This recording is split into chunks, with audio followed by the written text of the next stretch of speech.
and he's nearly put me in the eye before. Feels like the back of my eyeballs hurt. Feel they've been injured. Only Tom knows what happened. You know, could he see, couldn't he see, could he continue? Only he knows that. The heavyweight scene just exploded. Jon Jones dropped a shocking message aimed straight at Tom Aspinall, and the entire MMA community went wild. Everyone's asking the same question. Is this the sign we've been waiting for? Is Bones actually planning his return? The drama is building fast, and things are about to get intense.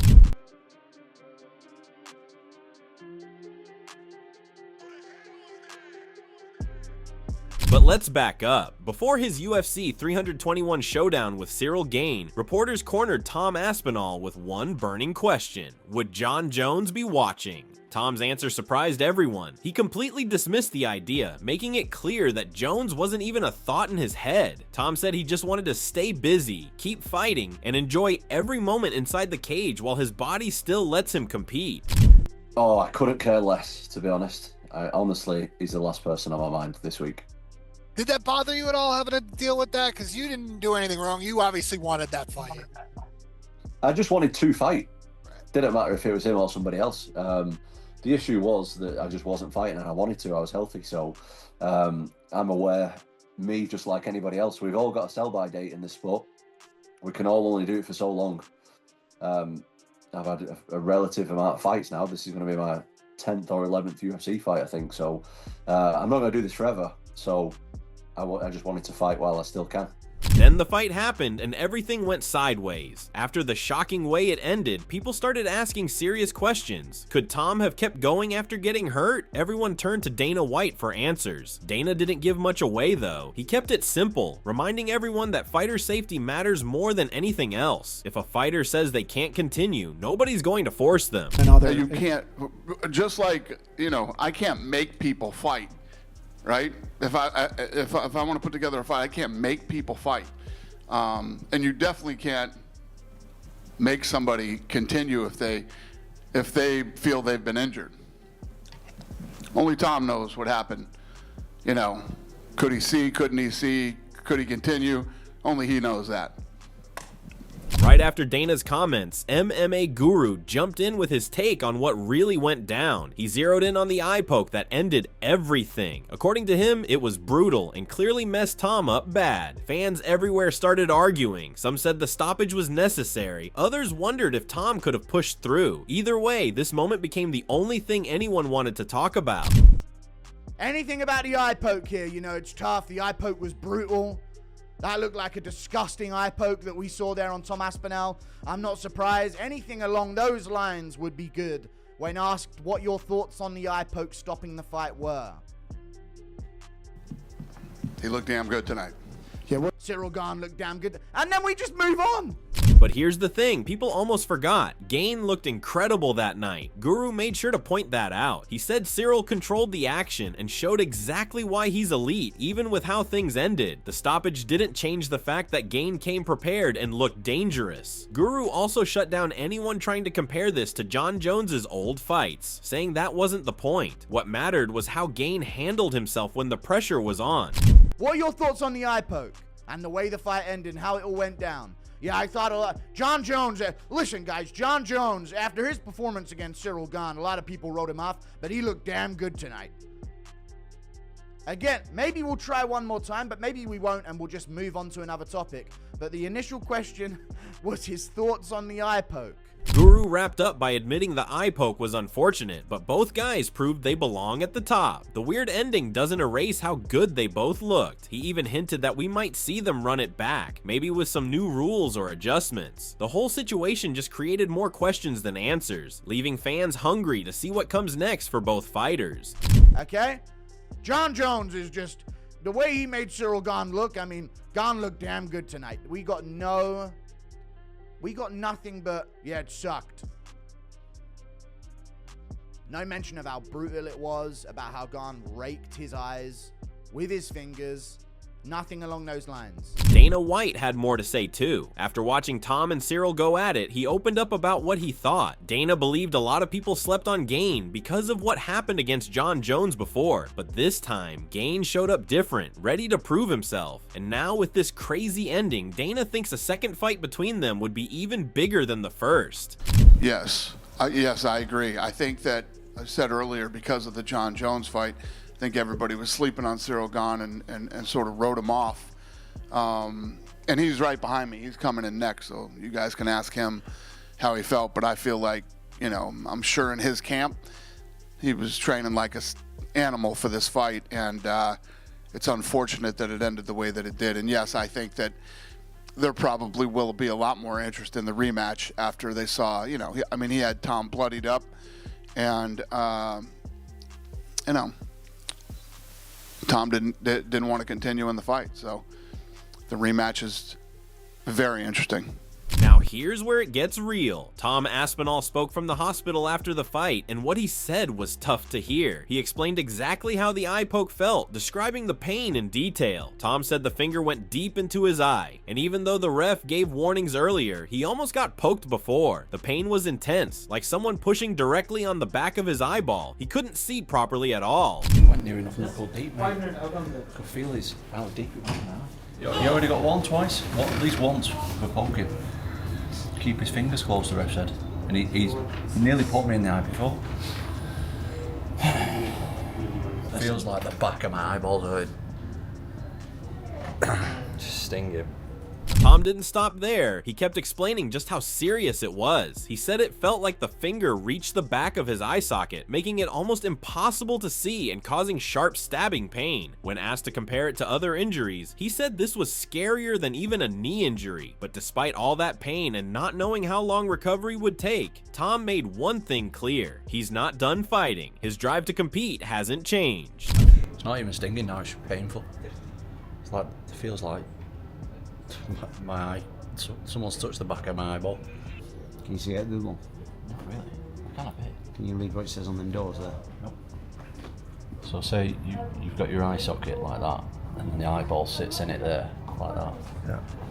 It felt like his finger hit the back of the eye socket when he pushed it in. I just couldn't see. Oh! It will go after 2 minutes. Let's tolerate with me. Yeah, it just puts everything into perspective. Like, when we're going in, I can't see all. It's a dangerous sport, man. You were saying it's scarier than what you did to your leg? It's way scarier than what I did to my knee, because you know that the knee's just going to be all right, whereas your eye, still don't know how it's going to be. Meanwhile, Suga Sean O'Malley gave his breakdown of the whole situation. At first glance, the eye poke didn't seem that bad, but when they showed the replay up close, everything changed. Tom got poked in both eyes, with one finger going dangerously deep. Sean also gave Gane credit for dominating the first round with his jabs, footwork, and movement. Both heavyweights looked fast and sharp, making it an exciting fight until it suddenly stopped. I mean, I guess running it back makes sense. Post-fight reaction from Tom Aspinall. What the fuck you booing? I'm the one that got poked in the fucking eye. There's nothing I can do about it. I'm not the one that fucking poked him. I get it, you're frustrated. I don't think the fans weren't booing at Tom for not continuing. I don't think the fans are booing because, you know, it sucks. It's the main event, you want to see a fight. But every time like a first reaction happens, a nut shot, an eye poke, you don't think it's, all right, it's gonna get stopped. And when it does, it sucks. Oh God, I remember when the Pedro fight got stopped. It was in the second round, and I was feeling like I was just getting started. And you just see those guys heartbreak in there, just not being able to compete and do what they love to do. They put all this work in. Sean then talked about how everyone reacted after the fight. He said Tom was obviously frustrated, but there was nothing he could do about it. Fans weren't angry at Tom either. They understood how dangerous eye pokes are. Sean explained how heartbreaking it is when fights end this way, especially from accidental fouls. He related it to his own career, saying every fighter lives to compete, and having a big main event end like this hurts everyone involved. Yeah, I've been trying to think of a positive, to be honest with you, and the only thing I can come up with is that at least the UFC haven't got to find his next opponent, which was the narrative I thought we were going to have coming out of it. victory over Cyril Gane, you kind of go, well, bloody hell, who's next? And Volkov won tonight and won quite convincingly, and we're going to be able to sell that rematch and everything else. But forget about everything else now. There's only one fight we can see, we need to see, and that's Cyril Gane, Tom Aspinall Part 2, because it was a disaster. You know, I feel for everybody involved. I especially feel for Tom, who right now we know he's gone to hospital. We haven't had an update. We don't know what condition. Nick Pete also shared his thoughts on the chaos. He pointed out one silver lining. At least the UFC doesn't need to rush into finding Tom's next fight. According to Nick, the obvious move is booking a rematch between Tom and Cyril. He also expressed genuine worry for Tom, who ended up in the hospital with an eye injury that still hasn't been fully evaluated. His eye is actually in. We don't know whether he's going to be able to fight again this year. Hopefully he can. And I also feel devastated for Cyril Gane. He spent 3 months out here in Dubai, just across the way, away from his family, away from his kids, preparing for this fight. And with all due respect to Tom, Cyril Gane looked phenomenal. One of the best opening rounds of Cyril Gane's career, in the biggest moments of his career. I thought he looked great. Everything he did in there, his distance control was really good, his footwork was good. You know, that first round was pretty much in the bag for Cyril Gane. Nick didn't forget about Gane's side of things though. He praised everything Cyril did that night, saying he looked phenomenal from start to finish. His preparation showed, and his performance spoke for itself. Nick highlighted Gane's distance management, footwork, and how he controlled the first round like a veteran. He called it one of Gane's best opening rounds ever. Even though the fight ended early, Cyril proved he's still a serious threat in the division. It's unfortunate because I like Tom. I think he's a great fighter. Now, Tom himself has been asked many times, are you better than John Jones? There's one interview in particular where he says, no, I'm not better than John at anything in MMA, but I'm younger, I'm bigger, I'm athletic, I'm faster than most every heavyweight, and I hit hard. So I think I'm a bad matchup for John. And I believe that convinced the entire world that John Jones doesn't have a chance against Tom Aspinall. Now looking at it, I don't think you can go into a fight with a guy like John Jones and base it off of pure athleticism, because guess what? John's pretty athletic himself. Check it. I mean, rest in peace to his brother, but like John Jones's whole family. He's the least athletic he's the least athletic Jones brother, right? Yeah, which is insane. But what we saw him do to Cyril Gane was insane. It looked like Cyril didn't belong.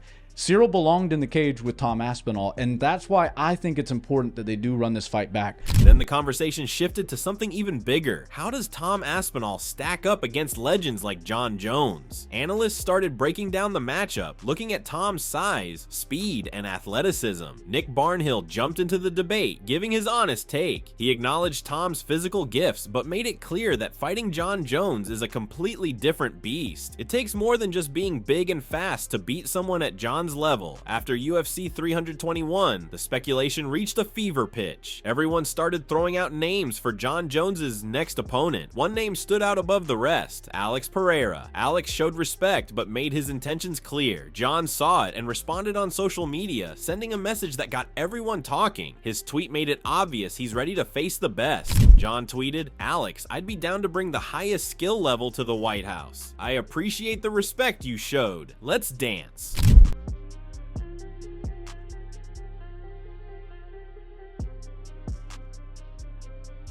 The heavyweight division is now a pressure cooker. Fans and experts can't stop talking about potential fights between Alex Pereira, John Jones, and Tom Aspinall. MMA Guru explained why this situation is so interesting. He said Pereira only wants to move up if it means fighting John Jones. Alex isn't interested in Tom or other heavyweights right now, which creates tension and makes everyone wonder what happens next. That's what brings the intrigue. And that's what's going to generate a bit more hype in the heavyweight division. Pereira doesn't want to move up unless it's to fight John. He didn't want to fight Tom. So this is a situation we have a heavyweight where it was going to be Tom versus... If Tom would have won this, it would have been Tom versus Volkov 2. Stephen Barnhill Jr. took things even further when discussing John Jones versus Alex Pereira. He suggested the UFC could get creative with titles, maybe using the heavyweight belt or even creating something new just for this fight. According to Barnhill, a matchup like this could settle the GOAT debate once and for all, based on everything both fighters have accomplished. So one thing that kind of is obvious to me is that the UFC wants to make the Alex Pereira versus John Jones fight. Right. So whether that's for the heavyweight belt, whether that's not, whether they create a 225-pound division that they go and contend for that belt. Or the least likely, John goes back to 205. Or the least likely, yes, because you have 3 potential belts that they could contend for. The heavyweight belt, if you make a new division, you have that belt and the inaugural champion, and then you have 205, which I think is unlikely. Yeah. But I mean, look, the UFC created a belt for Nate Diaz and Jorge Masvidal. Right. They don't put it past the UFC, and I'm not saying that's what they should do. Barnhill even floated the idea of making a special GOAT belt specifically for Jones versus Pereira because of how massive the fight would be. He argued that Alex has already beaten multiple champions and deserves to be in the conversation as one of the all-time greats. Meanwhile, Tom Aspinall and Cyril Gane are handling their own business. But if the timing lines up right, the UFC could make this super fight happen at a major pay-per-view event. Right. I'm like, I like the BMF belt, but I think we can get to a point where we're getting absurd with things. But, you know, who's to say the UFC wouldn't create the GOAT belt? Because, you know, if John were to fight Alex Pereira, I think a lot of people would probably say that the winner of that fight would kind of be the undisputed greatest fighter of all time. Yeah, even in Alex's short career. Exactly. In Alex's short career, if he can beat that many champions, including the champion that a lot of people think is the best ever, you know, it's hard to say he's not the GOAT. So to me, I almost feel like they can kind of operate independent of each other.